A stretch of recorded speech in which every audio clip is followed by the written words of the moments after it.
Thank you for waiting. Oh, no problem. Appreciate. Sorry for the Oh, it's all good, problems man. night. All good. So let's hear it. What are you experiencing in this rather wild world we occupy? So I'm originally from Niagara Falls, New York. There's some famous hauntings in that area. Well, Fort Niagara, Love Canal, Buffalo Naval Park, and downtown terminal. So a few years ago, my dad passed in January of 2009. So my wife and I flew back home, stayed in my childhood home that my parents purchased on the day I was born. My dad always had a habit of sleeping on his couch. And when we stayed in the house, my wife slept on my dad's couch and I slept upstairs. Okay. So my dad was always the first person to get up every morning. And the first night that we stayed in the house, she was complaining of pain in her elbow. And my dad was famous for having rheumatoid arthritis and elbow pain. So she felt like she was pressed into the couch when she was sleeping. And, she had that pain all night. And then the first thing in the morning, we heard where all the spoons and stuff were, the silverware. We heard that drawer pull out, and I heard it upstairs. And the chair where my dad would sit was pulled out by something. We don't know what it was, but obviously we think my dad was still visiting the house and just repeating, his morning routine. Whoa. Weird. That's wild. I knew someone who slept on the couch. It's a very father thing from the 80s, 90s. And where did you say that was? That was in June of 2009. And what state? New York, Niagara Falls. Oh, you said Niagara Falls, right. That's right. Oh, yeah. There's some interesting stories about people who went over the falls in barrels. I think there's some people who just disappeared altogether. Yeah, that's wild. Yeah. That's crazy. My mom, she died 18 months later in January of 2011. Right. My sister-in-law lives in the house now, and she still gets the smell of my mom's perfume from time to time out of nowhere. Whoa. And when she was pregnant with what would have been my mom's first granddaughter, she could feel like a hand on her belly. What? During the pregnancy. So that's weird. Yeah, it wasn't anything malevolent. She just felt like my parents were still there, and they're not gone. They're just still in the house. Wow. So it was comforting. Yeah. No, they're comforted by it. I think it's slowed down a little bit now because it's been a few years, but in the first 2-3 years since they died, it was happening all the time. But now that it's gone a little bit further, it's slowed down. Wow. Yeah, it's interesting how there can be different types of hauntings. I say we've never really had a comforting spirit. A comforting one, yeah. Yeah, we had the story of the dream. Oh, the dream with them. But it led to a sort of be able to have a positive somber goodbye. But this is some type of comforting feeling. And it's kind of like, in a way, the story I was telling in I think first or second episode about my grandfather, who I believe is my grandfather with the lights after he passed away. It was kind of like hey, I'm still here. I'm watching over grandma. But who knows? That's wild. Those are great stories. I appreciate that. I had one other one. I don't know if you have time. Let's hear it. My wife was very sensitive to the paranormal. Me, not so much, but I could be dragged into it. So I used to work in a resistor. We used to make resistors for computers and missiles and the defense systems. So I was working a third shift at my computer, had my headphones on, not paying attention to anything, and I could feel something tap me on my shoulder. Of course, I turned around, and all I heard was sneakers running down the hallway. Now, there were 3 people in the building when we were all in the same room, so something was in that room. I happened to find out later that we were on an Indian burial ground. The building was on an Indian burial ground. Oh, boy. So I invited my wife to come bring dinner one night. We go to walk. I bring her into the building. We walk to the cafeteria, and as we turn the corner, my wife stops, and she's like, do you see that little girl standing at the other end of the hallway? So she had seen a full body apparition standing there, and as soon as she acknowledged it, it took off and ran. And she came and visited me multiple times, and like almost every time she was there, she said she could see that spirit. But that would be what would have tapped me on the shoulder. So your wife sees this often, like everywhere she goes? She did. She passed away a few years ago as well, but yeah, she did. She always got, she was always sensitive to it, so she could tell me.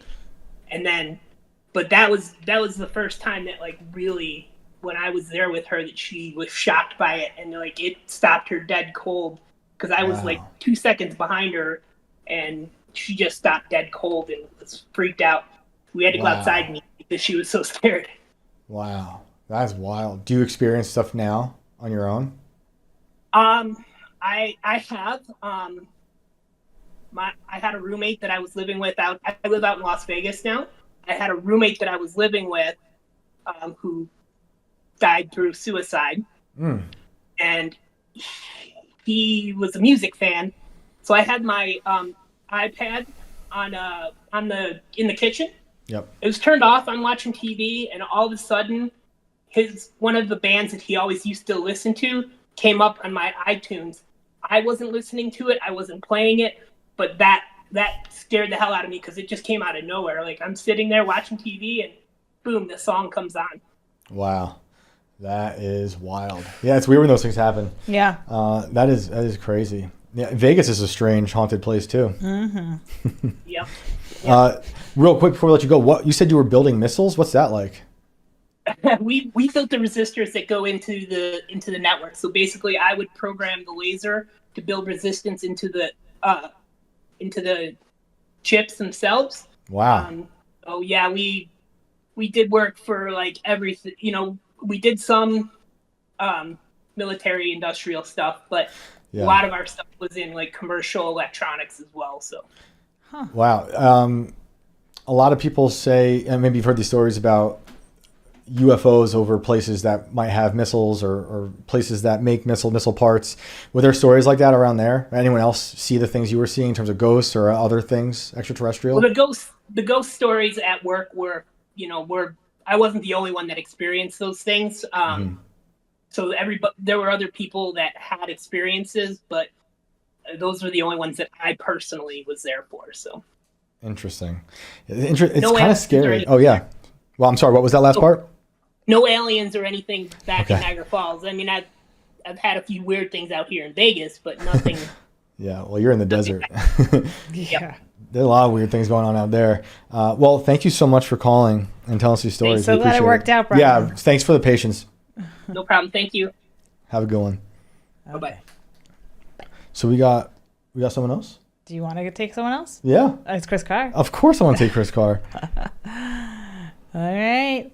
Chris Carr, are you with us? Mr. Carr. Uh-oh. He's like, the children are up. I'm so curious what Chris is going to say. That's crazy. A haunted place that's helping make missile parts? I guess. Scares me. Imagine a haunted missile. That's really strange. They're all haunted, honestly, if you ask me. His mic is mute. He's like, I don't know how to use Discord. Is he coming? How do I don't know. Hopefully we get Chris Carr in here. Nothing? I don't know. Well, for those who don't know, Chris Carr is my editor. And my hubby. Yeah, and he's kept me tethered to reality when I'm reporting on certain stories, like a woman being possessed by a supposed demon in Washington, Georgia. While we wait for, if we wait for him, I'm going to tell that story real quick. Yeah, go ahead. Tell that story. I get an email from someone who's like, you should come visit this town in Georgia, Washington, Georgia, because, there's there's Confederate gold is supposedly here, and maybe you want to look into it. And I was just like, yeah, that sounds interesting. I like Georgia. I'll go down there. Within 30 minutes or an hour of me being there, I meet this lady who says she's possessed by a demon. She walks into a house right after me meeting her, and she comes out screaming because the ghosts are apparently too loud for her. So I'm like, oh, this is a weird town. And the more I talked to her and her family and people who know her, people were starting to tell me, and I don't know if I really believe it or not, but a lot of people did believe it, that she was possessed by the second woman ever hanged by the state of Georgia, who I believe her name was Polly. And Polly, back in the 1800s, had her lover murder her husband. Oh my God.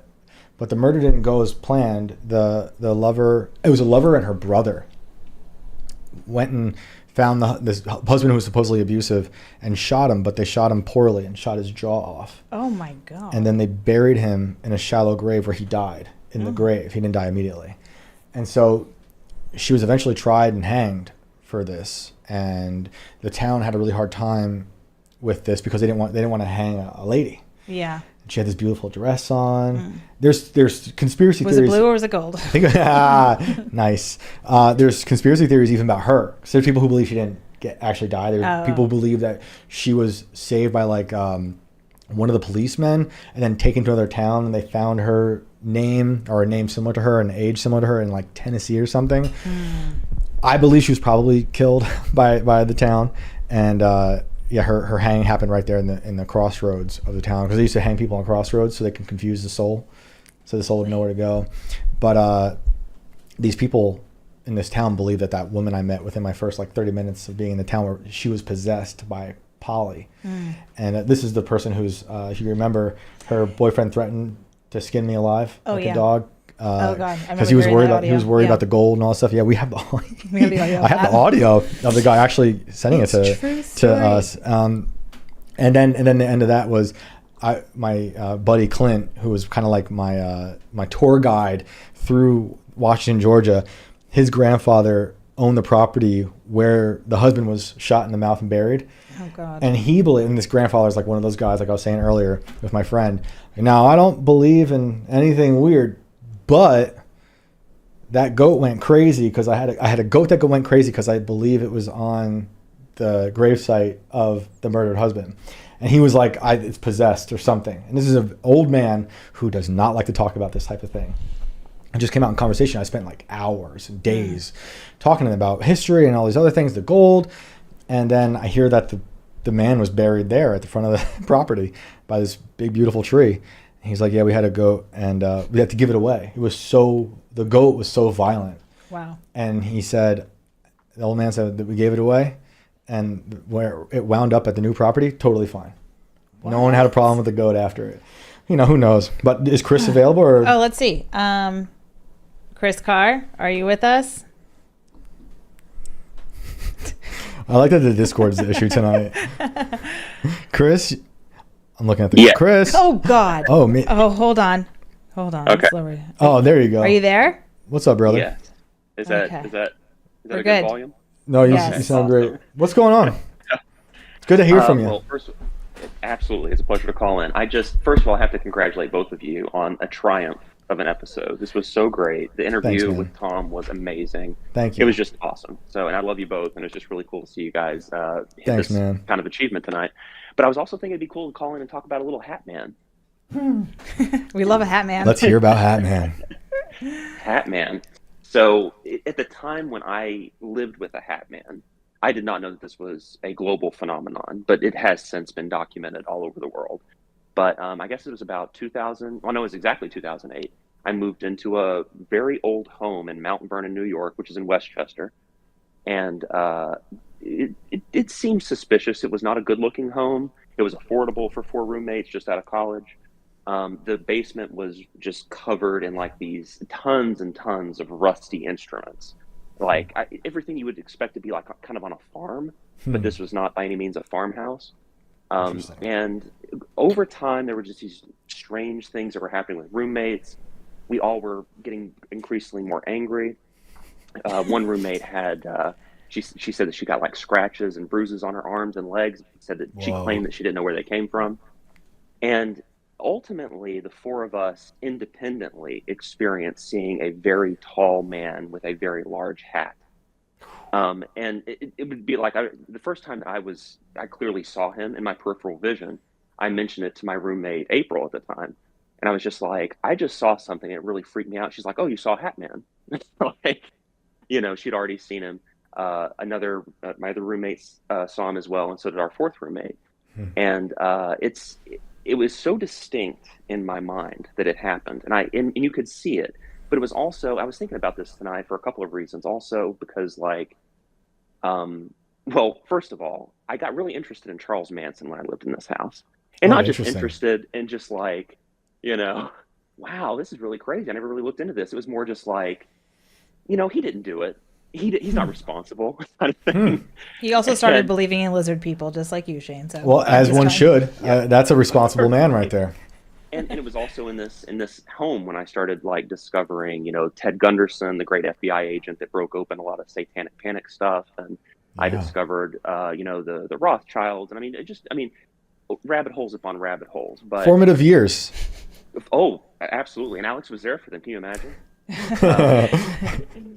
It says a lot that she stayed with you. That's a good woman. 15 years later, it was like. But the actual vision of Hatman was very real. Like I can tell you because I looked it up. I had to know what hat it was. It was not a usual hat, and if I can remember right, it was called a Stetson Austral hat.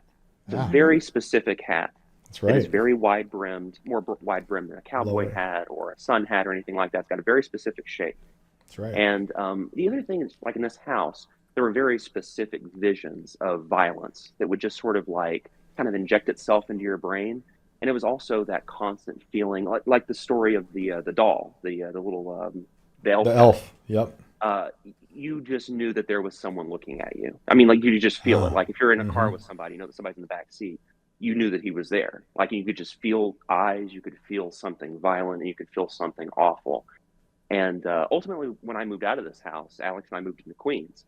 And man, that first night, as soon as I got to that apartment, it was like it was just a sense of relief that I haven't experienced in my life up until that point. Like I have to say, I had one of the worst. I had one of the worst dreams in that house. I remember, like, because Chris had a cat, and I remember dreaming. It was so violent that he was taking the cat and throwing the cat against the wall. Whoa! Hatman was getting into everyone's brains. Yeah, it was a pretty scary house. Did everyone feel a sense of relief when they left that house? I think that some roommates kind of embraced that feeling. I remember one of our roommates was just like. She was just like, I love it here, and I love how much I hate everything. Like, I mean, it was like, that's just a New Yorker. It was a house possession. No, she wasn't a New Yorker. She was a podunk. She was living in New York, Kentucky. Well, she was, but yeah. But whoa. But no, it was pervasive, and it was palpable. Like it wasn't something that you could just write off as, you know, hey, maybe you're going through something. Maybe all four of us were going through something. Like there was something in that house, and that something was definitely Hatman.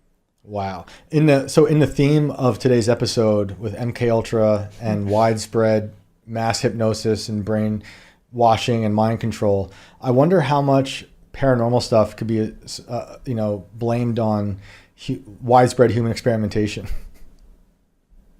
I don't know. I mean, my kind of take on this is that it comes from a spiritual level. Yeah. You know, I think there's just like naturally evil spirits, and I think those evil spirits find ways to manifest themselves and trick humans. I think that's kind of like their main operation is to figure out a way to, what about a Hatman? It's going to be different. What about a gray alien? You know, like you said, the person who talked about gray aliens, and she perceived them to be demons, as you said correctly.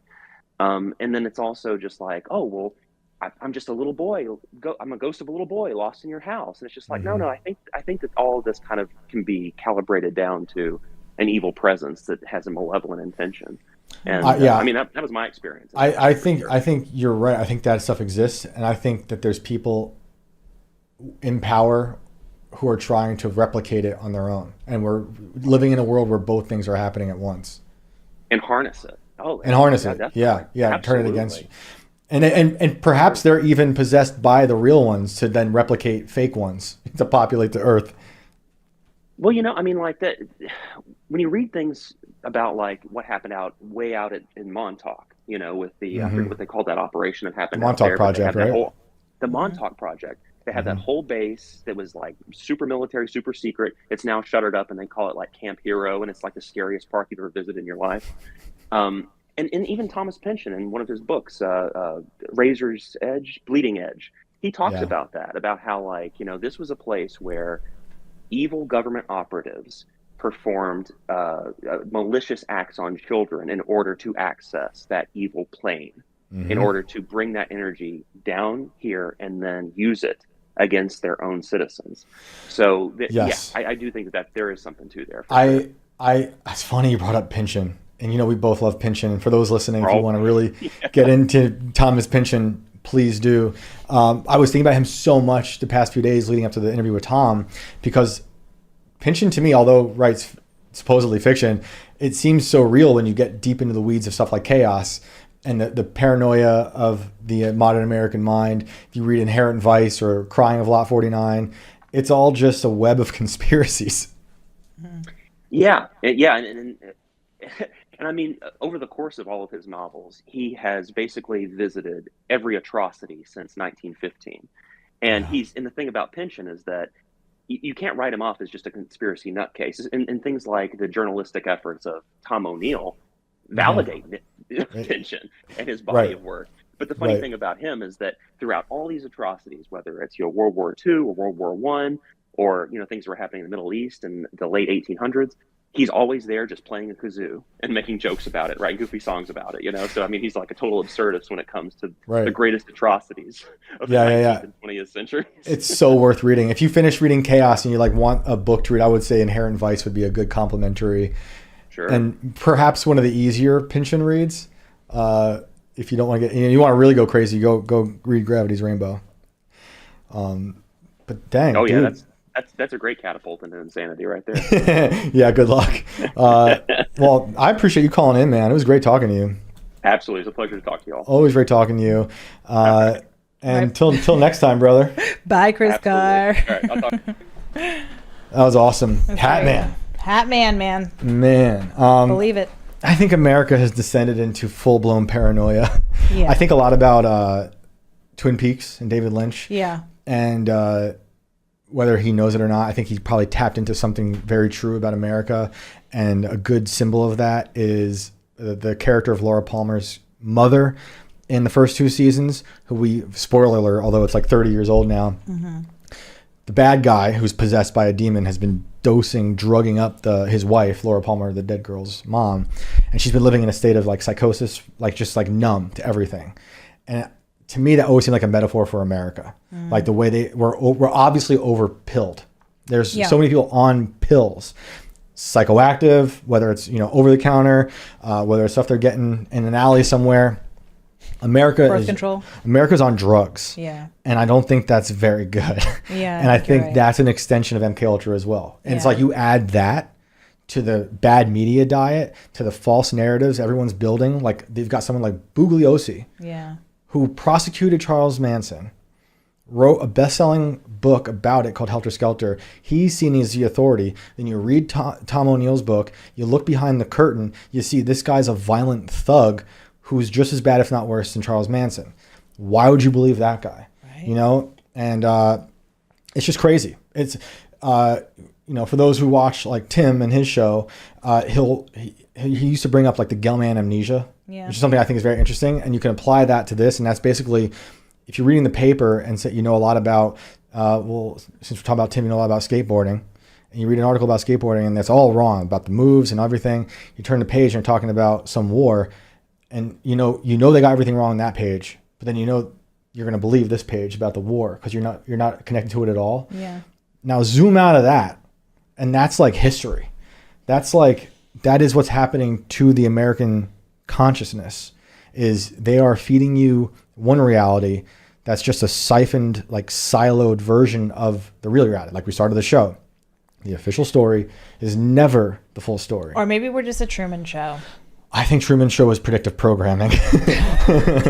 And on that note, thanks for watching Inverted World Live.